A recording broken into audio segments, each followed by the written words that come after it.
Ladies and gentlemen, hey, hi, how you doing? Welcome back to the channel. Thank you so much for stopping by. This week for Call of Duty, we have several pretty significant updates inbound. We have a new event update featuring a brand new weapon. We, of course, have another weekly update coming on Thursday that'll feature another new aftermarket part that's kind of like a throwback weapon in and of itself. We also have several gameplay updates inbound as well, specifically focusing around Black Ops Royale or Blackout 2, adjusting things, fixing things there. So we've got quite a bit to break down here today, starting first with some of our new weapon updates here. So first up, as mentioned, we do have another weekly challenge update coming on Thursday per usual, and with this we are getting another new aftermarket part, this time around the MXR17 anvil conversion, which is a barrel attachment for the MXR17, and this basically turns it into the hammer from Black Ops 2, kind of a throwback classic weapon here.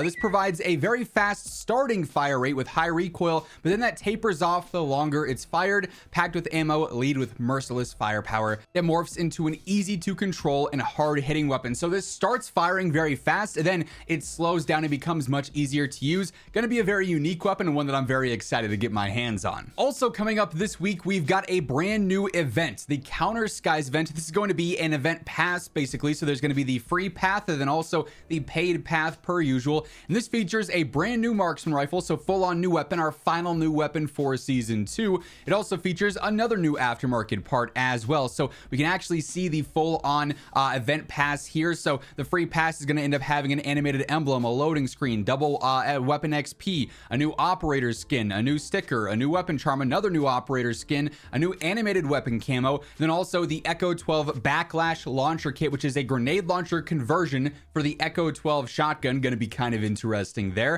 And then also the Swordfish A1 marksman 4-round burst here, minimal recoil, going to be a fun one to use there. Again, that's available in the free path. Then also in the premium path, you end up getting a new operator skin, a new melee blueprint, a new finishing move, a new weapon blueprint, a new emote, a new calling card, weapon sticker, gun screen, another weapon blueprint, then also another new operator skin as well. Decent content here, all things considered. I like the aesthetic of this as well. It's a little bit more rooted with in-game stuff, not a crossover event pass for the first time in quite some time here. So we've got this dropping this week as well. Now, the Warzone Trello has seen several new updates over the course of the past few days, with a ton of new things posted here that the devs are currently looking into. They're investigating, they're fixing, and they're updating, especially revolving Blackout 2 gameplay or Black Ops Royale gameplay. So going through these, we can expect some of these fixes to potentially drop throughout this week. We know we'll have several updates obviously happening with content. Very possible we end up getting some patch notes and things of that nature. So if we see any official posts, any actual updates drop with official patch notes, you guys know I'll be keeping you guys in the know for that, alongside everything else going on in Call of Duty. So feel free to hit that subscribe button to stay up to date with everything. And as we're going through all the update details here, if you guys enjoy the video, be sure to drop a like. It's always seriously appreciated. But here on the Trello, like I said, they've posted a bunch of new things. On PC, they're looking into an issue with the wingsuit controls on PC to ensure the experience is as clear and responsive as intended. Essentially, what they're describing here is that the wingsuit in Black Ops Royale functions differently if you're on controller versus keyboard and mouse. It is like noticeably worse if you're on keyboard and mouse. It's a pretty rough nerf there for KBM players, so that one needs to get fixed here as soon as possible. Funny enough, they mentioned that they were going to start testing Black Ops Royale solos in private match this upcoming week. They didn't give us a hard date or anything, but they said they're going to test it in private match. I still don't fully understand why that's the case, but private match has been temporarily disabled over the weekend. So hopefully that's fixed in time so we can actually get some solos experience in there. They're also looking into an issue where players can get stuck in an unresponsive state when spectating. So just a bug there where your game just basically becomes useless at that point. They're investigating an issue where the altitude meter remains visible on the player HUD. It always shows that little altitude like heads up display option there with how you'd see it when you're jumping into a game at first. So that just constantly stays on your screen, an annoying visual bug there. They're looking into some geographical issues on certain parts of the map. This is in regards to Avalon, of course. It seems like every time they drop a new map, we've seen it a bunch with Verdansk and even Haven's Hollow and Rebirth here and there, that there's just different spots of the map where you can get into spots you're not supposed to get into. Certain parts aren't interactable when they should be. So just some different bugs and glitches going on there. They'll be updating that. They're looking into an issue causing the climb to roof vehicle interaction to behave incorrectly. So you don't actually climb to the roof. Sometimes it just kicks you out, just straight up, completely ruins what you were trying to do, of course. They're also investigating an issue where the camera enters an unusual state when spectating a player in a vehicle, where the FOV is just a little bit off there. They're also looking into an issue where the relay antenna may appear invisible while still having collision. Of course, if you do the relay antenna and it gives you like the whole drop down the redeploy balloon, and then it concludes or it gets shot down, the antenna disappears for a few seconds while it's on the cooldown. But if you were to run over the spot where it's at, you can still bump into what's an invisible relay antenna. So they are going to fix that. So it'll probably just remain there, but on cooldown, so you can't spam it back to back to back. They are also looking into an issue where in casual playlists that currently don't exist, a bot may occasionally not be fully eliminated, causing the last remaining team to lose to the gas. Imagine losing in casuals because the bots are doing exploits in the gas instead. So that'll be fixed hopefully when casuals come back. For what it's worth, I know a lot of people are wondering what's going on with casuals, what's going on with Big Map Battle Royale on Verdansk.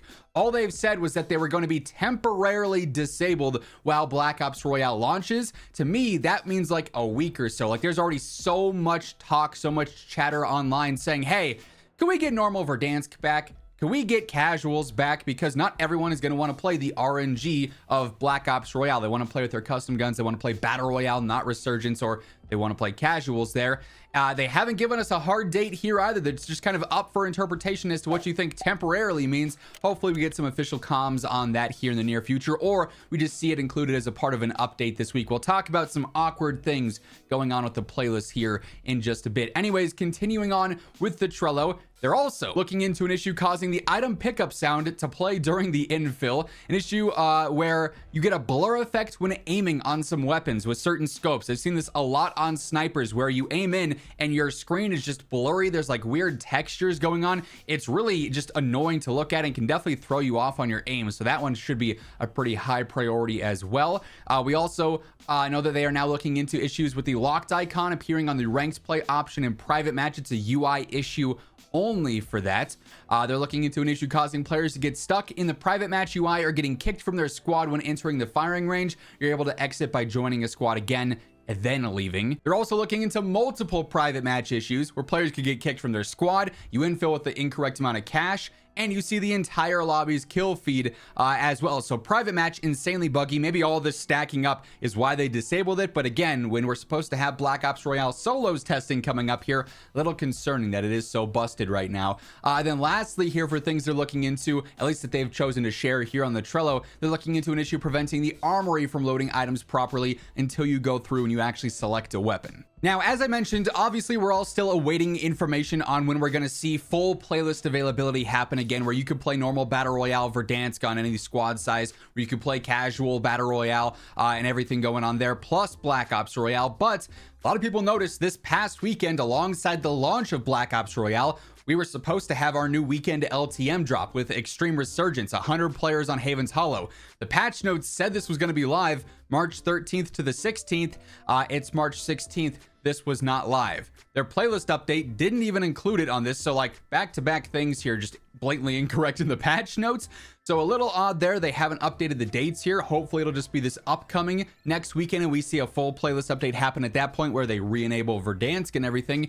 Time will tell here, but certainly something to keep an eye on. Like I said, hopefully we'll get some official information on that here soon. But that said, definitely a pretty important week here. Could be seeing several interesting gameplay updates to address a lot of these fixes and bugs going on, but also adding in new content as well, a few new weapon updates, a full-on new weapon dropping here too. So quite a few exciting things going on. That is going to wrap things up though. If you guys enjoyed the video, be sure to drop a like on it, and if you're new here, hit that subscribe button on your way out to guarantee you are always in the know for all things going on in Call of Duty. But once again, thank you so much for tuning in, and until next time, take it easy, have an awesome rest of your day, and I'll catch you later.